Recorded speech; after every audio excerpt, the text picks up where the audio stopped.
सभी को नमस्कार। मैं कविता दुआ करनाल से स्वागत करती हूँ आपका 9th सिविक्स की क्लास में। जैसा कि आप जानते हैं, हम लेसन चुनावी राजनीति चल रहे थे। लेसन को हमने पहले एक भाग में देखा जिसमें हमने उसके मेन पॉइंट्स, इम्पोर्टेंट पॉइंट थे वो किए। दूसरे भाग को हमने एक जनरल वीडियो की फॉर्म में बनाया जिसमें हमने भारत में अपनाई जाने वाली चुनाव प्रक्रिया, चुनाव आयोग के बारे में विस्तार से जाना। तो आज का जो हमारा टॉपिक है, ये जो हमारी बुक में लेसन में दिए गए मेन जो पार्ट्स हैं उन्हें हम करेंगे। सबसे पहले हम जानेंगे इसमें मताधिकार का अर्थ, चुनाव की न्यूनतम शर्तें क्या हैं। उसके अलावा हम जानेंगे कि प्रतिद्वंदिता क्यों ज़रूरी है चुनाव में। भारत के निर्वाचन क्षेत्रों को जानेंगे कि उनका बंटवारा किस तरह किया गया। देखिए, कुल 543 क्षेत्रों में 543 सीटें हैं लोकसभा की, तो उन्हें किस तरह से बांटा गया, किस वर्ग की कितनी सीटें हैं, सामान्य वर्ग की कितनी हैं, आरक्षित वर्ग के लिए कितनी सीटें हैं, तो उस सब को हम विस्तार से जानेंगे। उसके अलावा जो हम लेसन में जानेंगे मतदाता सूची। मतदाता सूची में आप अपना नामांकन कैसे करवा सकते हैं उसके बारे में जानेंगे। उसके अलावा जो हम जानेंगे इसमें वो है कि चुनाव प्रत्याशी द्वारा क्या सूचना दी जानी चाहिए जब वो नामांकन दाखिल कर रहा हो। और उसके अलावा जो प्रसिद्ध नारे थी विभिन्न चुनाव में दिए गए हैं उनके बारे में जानेंगे। तो कौन से वो काम हैं जो आचार संहिता लागू होने के बाद किसी भी कैंडिडेट को करने की मनाही होती है। तो इन सब के ऊपर हम विस्तार से आज जानेंगे कि चुनाव में धांधलियाँ क्या हैं। हम तुलनात्मक फॉर्म में जानेंगे कि हमारे भारत में चुनाव का क्या प्रतिशत है, अन्य राज्यों में, अन्य देशों में क्या है। उसके अलावा एक सर्वे किया गया, उसके बारे में जानेंगे। तो बहुत ही इम्पोर्टेंट जो टॉपिक है आज का, और बहुत सी महत्वपूर्ण चीज़ें हम आज जानेंगे। तो आइए शुरू करते हैं हम अपना आज का टॉपिक, चुनावी राजनीति।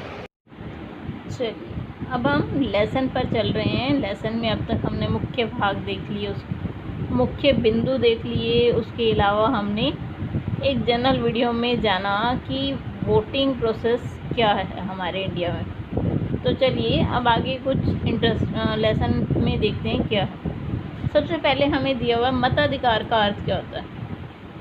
देखिए, जब आपको एक कानूनी अधिकार प्राप्त है, हम लोकतंत्र में रह रहे हैं और लोकतंत्र में क्या है कि सब व्यक्तियों को कुछ अधिकार दिए गए।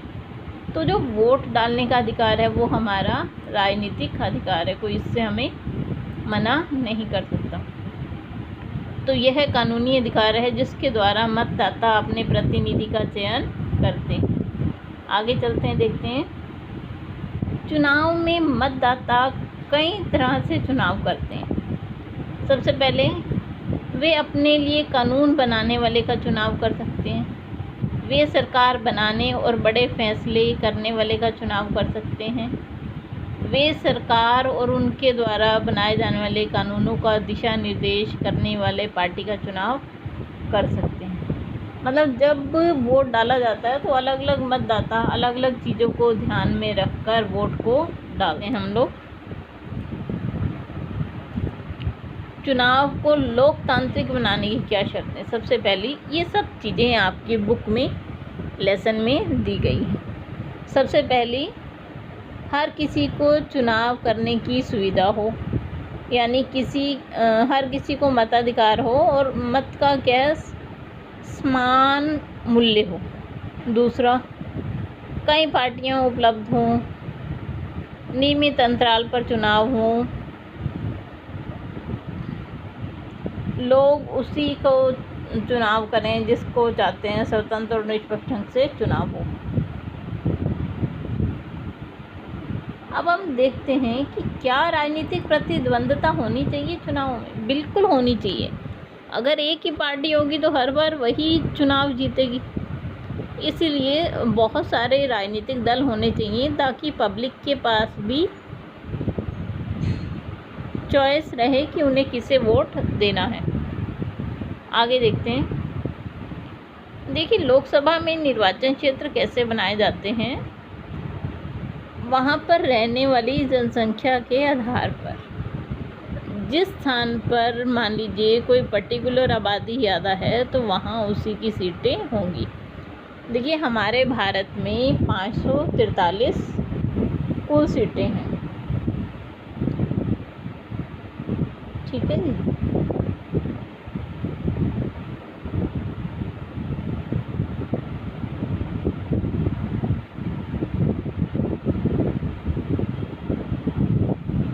देखिए, 543 सीटें हैं। 543 में से जो 412 सीटें हैं वो सामान्य जाति की, जो 84 सीटें हैं वो अनुसूचित जाति की हैं और 47 अनुसूचित जनजाति की। अब देखिए, मैप में जितना आपको वाइट भाग दिख रहा है वो सब सामान्य जाति की सीटें हैं। जो रेड वाला दिख रहा है वो अनुसूचित जाति और ग्रीन वाला अनुसूचित जनजाति की सीटें। अब हम देखते हैं। देखिए, आंध्र प्रदेश में 25 सीटें, अरुणाचल प्रदेश में 2, असम में 14, बिहार में 40, छत्तीसगढ़ में 10, गोवा में 2। ऐसे अलग अलग राज्यों को जनसंख्या के आधार पर सीटें दी गई हैं। जो सबसे ज़्यादा लोकसभा की सीटें हैं वो हैं हमारे उत्तर प्रदेश में 80 सीटें। चलिए, इससे आगे चलते हैं हम। निर्वाचक नामावली, ये एक परफॉर्मा दिया गया है जिससे कि कैंडिडेट को भरना होता है। मान लीजिए मुझे अपना नाम लिखवाना है तो मुझे ये सारी डिटेल भरकर इलेक्शन ऑफिस में जमा करवानी होगी, तो मेरा नाम मतदाता सूची में शामिल हो जाएगा। अब देखिए, मतदाता सूची क्या होती है। इस तरह की होती है कि ये क्या है, उसका नंबर हम कहते हैं ना, वोटर कार्ड नंबर। तो ये क्या है, वोटर कार्ड नंबर। ठीक है जी। ये वोटर कार्ड नंबर, ये नाम, ये पिता का नाम, ये उसके घर का नंबर, ये आयु और उसका लिंग, ये इस तरह से मतदाता सूची होती है कि जिसमें आपको वोटर आईडी कार्ड नंबर, नाम, father name, house number, age और उसका जेंडर लिखा होता है कि मेल है या फीमेल।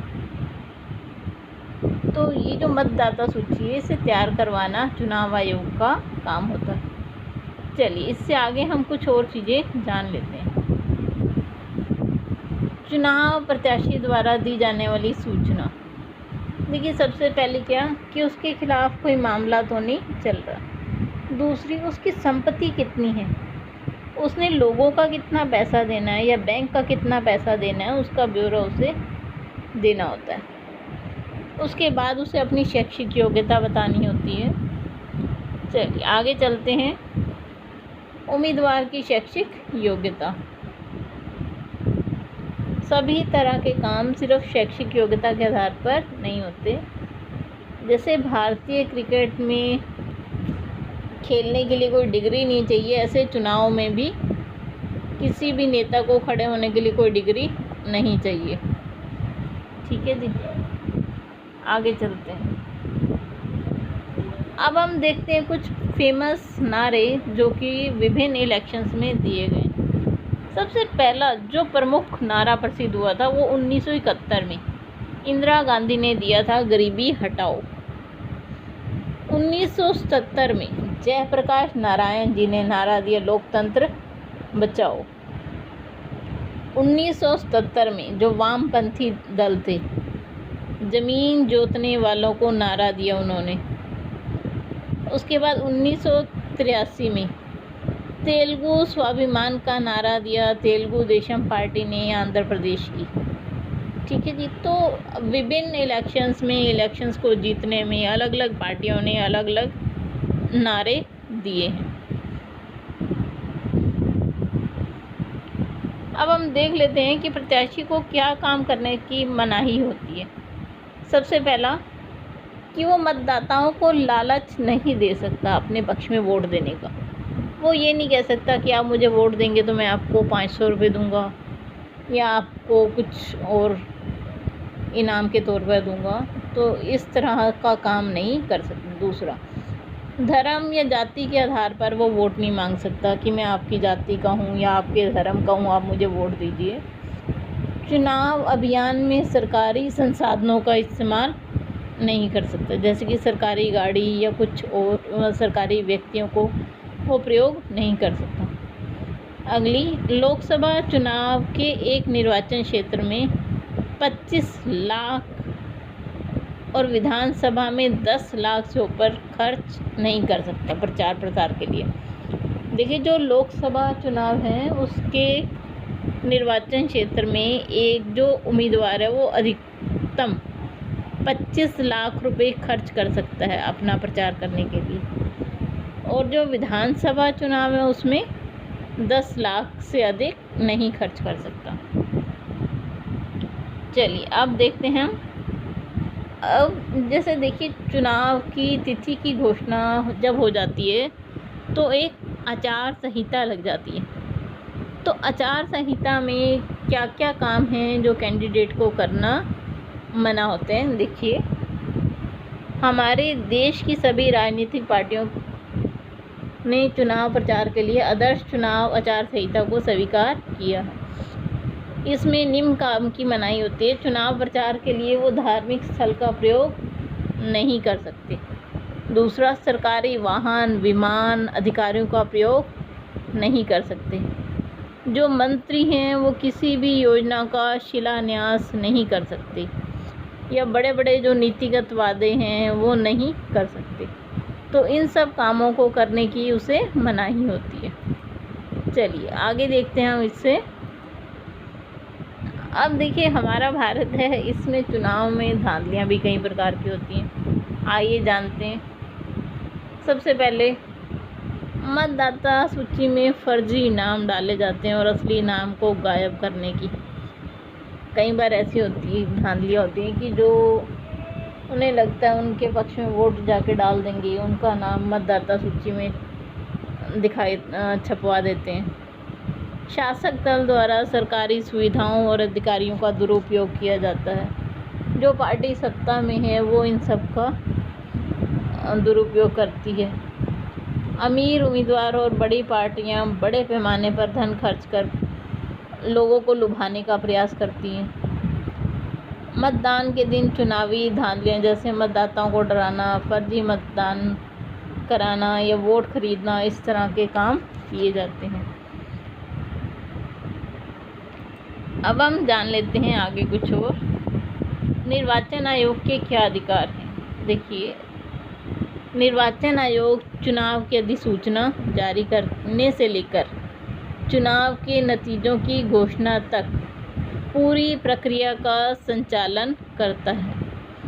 यह आदर्श चुनाव संहिता को लागू करता है और उसका उल्लंघन करने वाले उम्मीदवार को सजा देता है।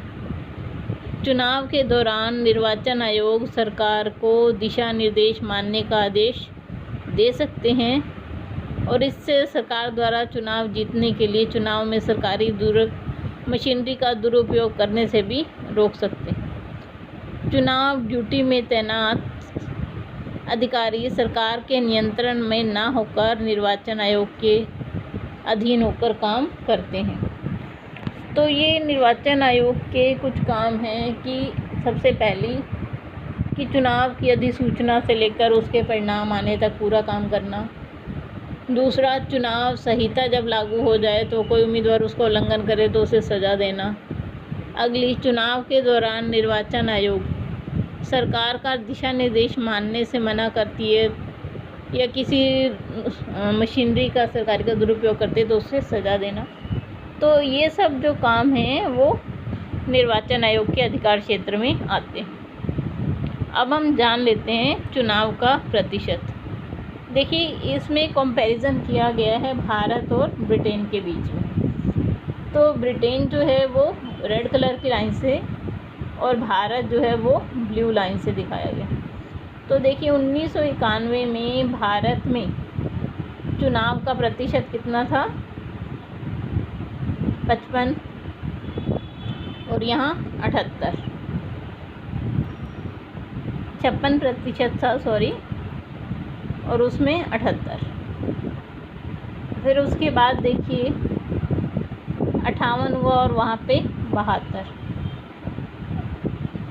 तो अलग अलग समय में अलग अलग मतदान का प्रतिशत रहा। आप देखिए ब्रिटेन में गिरकर कितना हो गया, 66, 78 से 66 आ गया, जबकि भारत में 56 से बढ़कर 66 चला गया। और ब्रिटेन में क्या हुआ, डाउन, 78 से 66 पे आ गया। ठीक है जी। अगर हम दोनों को समझें, देखिए ब्रिटेन 78 से 66 पर आ चुका है और भारत 56 से 66 पर पहुंच गया। चलिए आगे देखते हैं कि जो विभिन्न सामाजिक समूह हैं वो किस हिसाब से मतदान करते हैं, कितने प्रतिशत उनका मतदान होता है। आप देखते हैं इसमें, देखिए इसमें हमें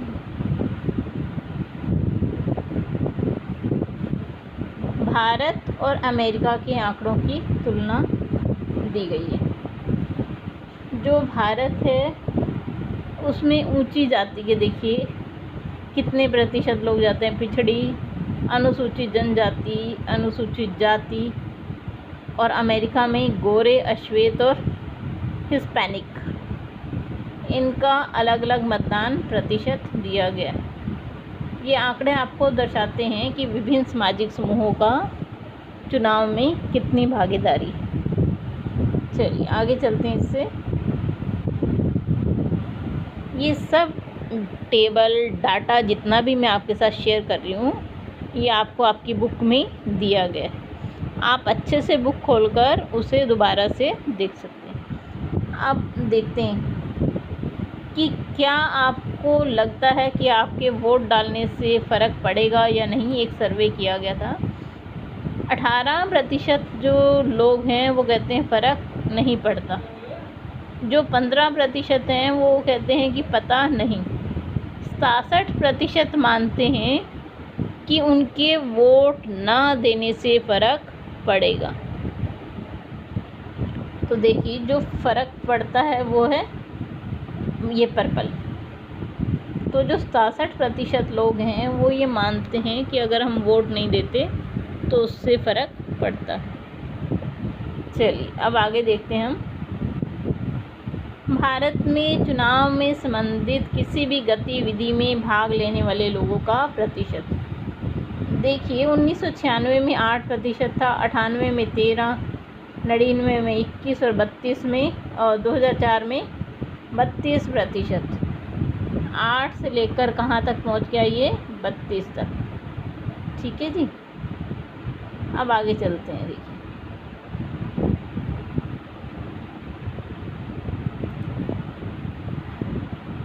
जो चुनाव के नतीजे हैं वो यही जता रहे हैं कि शायद भारत में विपक्ष कमज़ोर भूमिका में, हमें 2 बार हो गए, दोनों उसमें बीजेपी गवर्नमेंट ही हर जगह विजयी रही है।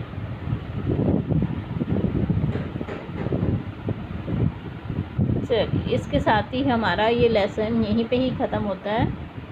अगर आपको वीडियो अच्छा लगा हो तो लाइक और चैनल को सब्सक्राइब करना मत भूलिएगा। आप सभी का बहुत बहुत धन्यवाद।